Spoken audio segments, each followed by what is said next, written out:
de amargar a Série C em 2017 para 7 anos depois, tá liderando o Campeonato Brasileiro com um jogo a menos em comparação ao vice-colocado. Cara, eu acho que a gente precisa falar do Fortaleza.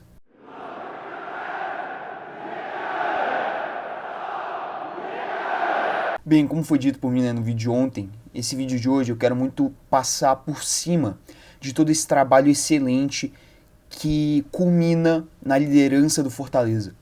Cara, eu vou passar por 3 pontos principais aqui nesse vídeo, que são basicamente a administração, o técnico e também a forma com que se monta o elenco. Assim, eu sei que tudo isso se engloba na administração do Fortaleza, eu já queria começar a falar sobre ela nesse início.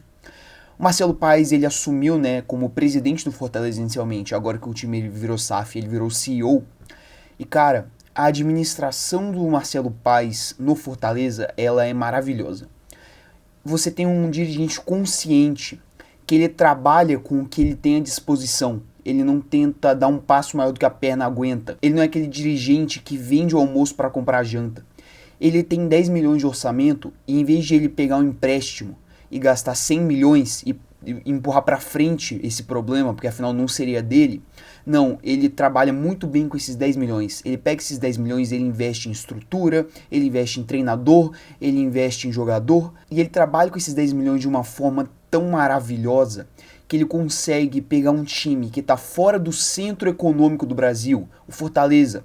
Ele está localizado, naturalmente, no Ceará, na região do Nordeste, está muito longe da concentração monetária que a gente tem, que é no Sudeste, principalmente no eixo Rio-São Paulo.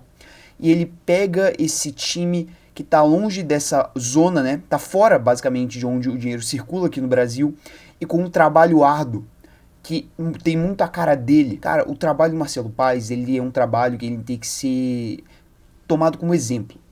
Dirigentes de outros clubes que administram pessimamente as instituições, como é exemplo de diretores do Corinthians nos últimos anos, dos diretores que deixaram Flamengo e Palmeiras em situações críticas no início da década de 10, na diretoria que deixou o Atlético Mineiro com 1 bilhão de dívidas, obrigando o time a virar SAF, na administração terrível que roubou o Cruzeiro em 2019 e culminou no rebaixamento do time. Todos esses dirigentes eles têm que sentar e aprender com o que o Marcelo Paes ele tem feito. O que ele fez é absurdo, cara. É um trabalho excepcional. Esse trabalho excepcional do Marcelo Paes não passa só assim pela administração em si, não passa só por construir estrutura, por administrar bem as finanças do clube, não, também passa muito por escolha técnica. Cara, chegando aqui no segundo ponto, o Fortaleza ele consegue subir para a Série A do Campeonato Brasileiro e se estabelecer nela com o Rogério Ceni. Aí acaba perdendo o Rogério Ceni para o Flamengo em 2021. E como se não fosse um problema lá muito grande, ele encontra o Vojvoda num trabalho excelente de scouting na Argentina e ele traz o Vojvoda e o Vojvoda ele revoluciona o Fortaleza para sempre nessa questão de técnico. Assim, eu tenho sérias dúvidas, eu como não sou torcedor do Fortaleza, eu não cravo isso, mas olhando de longe, eu acho que a possibilidade do Vojvoda ser o maior ídolo da história do Fortaleza, nessa questão do campo, é muito forte, cara. O que o Vojvoda ele tem feito é absurdo. Ele colocou o Fortaleza pela primeira vez na Libertadores. Ele quase conquistou um título absurdo de Sul-Americana, que para um clube do Nordeste seria um absurdo conquistar um título internacional.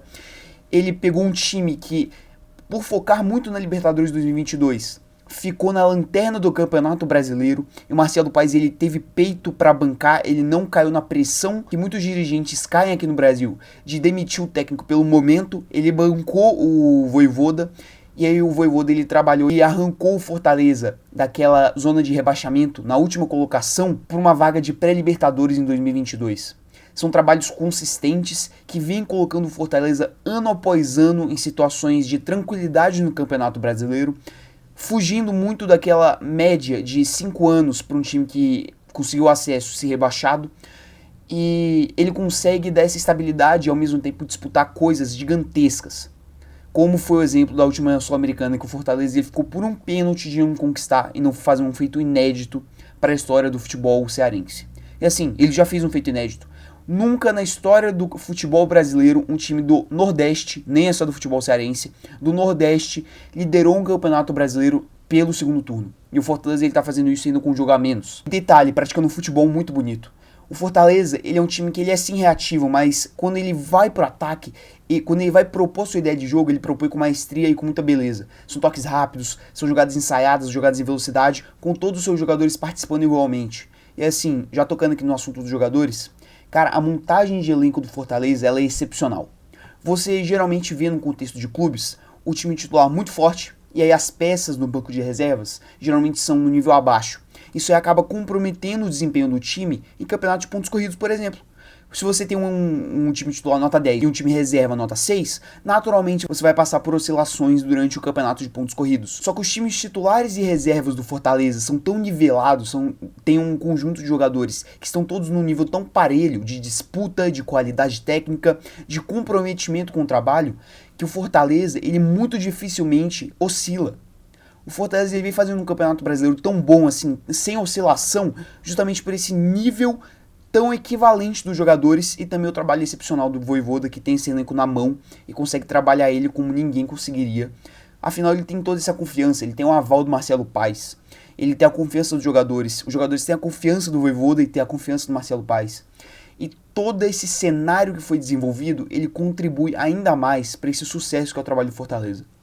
A gente está começando uma nova era, eu diria, no futebol brasileiro, em que equipes bem estruturadas, que são bem geridas, que tem pessoal competente na sua direção, um pessoal que está comprometido em fazer o bem para aquela instituição e não fazer sacanagem, como é o exemplo de diversos clubes que eu já citei aqui, por exemplo, nesse vídeo, eles vão se sobressair. O Fortaleza é o maior exemplo disso.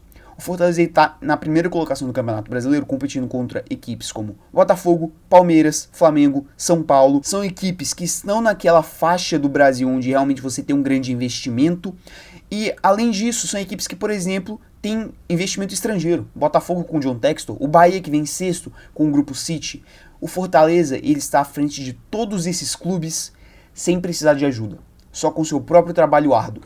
E o Marcelo Paes, que em 2017... tinha pouquíssimo para trabalhar, tinha aqueles 10 milhões, como eu falei, ele pegou esses 10 milhões, ele investiu, e hoje o Fortaleza, ele com esses 10 milhões, tem um investimento muito maior, chegou num nível muito acima daquilo que era previsto até, 4 anos atrás. Em 2020, ninguém diria que em 2024 o Fortaleza estaria liderando o Campeonato Brasileiro.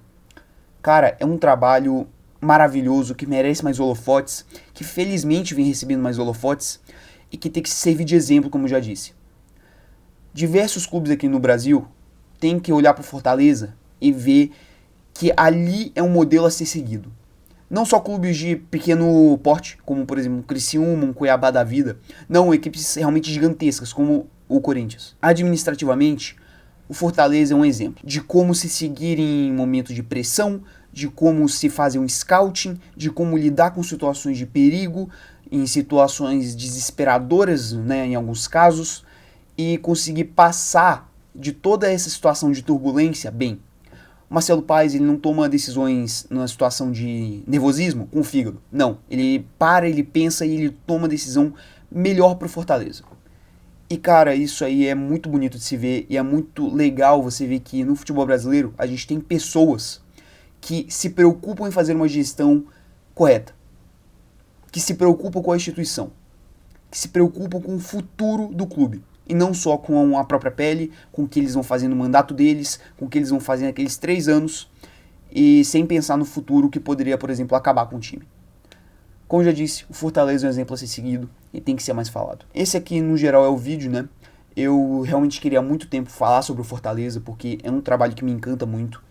A forma com que o time ele sofreu em 2016, quando não conseguiu acesso para a Série B, e aí ele levanta em 2017, 2018 faz a Série B e é campeão, 2019 chega na Série A e se mantém de 2019 até 2024, superando aquela barreira que eu falei dos 5 anos, que geralmente os times que têm o acesso à Série A, eles no máximo duram 5 anos nela e depois já caem de novo. O Fortaleza, ele conseguiu superar isso e mais do que nunca tem cara de um clube de Série A. E daqui pra frente, eu acho que só vai crescer mais ainda, e só vai desenvolver mais ainda, e só vai ganhar mais espaço, e muito provavelmente mais títulos. Eu acho que essa época de ouro do Fortaleza, ela não vai demorar para acabar não, viu? Ela vai durar bastante tempo, porque quem tá no comando do Fortaleza é muito consciente e é compromissado com o que tá trabalhando ali. Se você puder deixar o seu like, a sua inscrição e ativar o sininho para receber mais vídeos aqui do canal, eu agradeceria bastante. É isso, e até o vídeo de amanhã.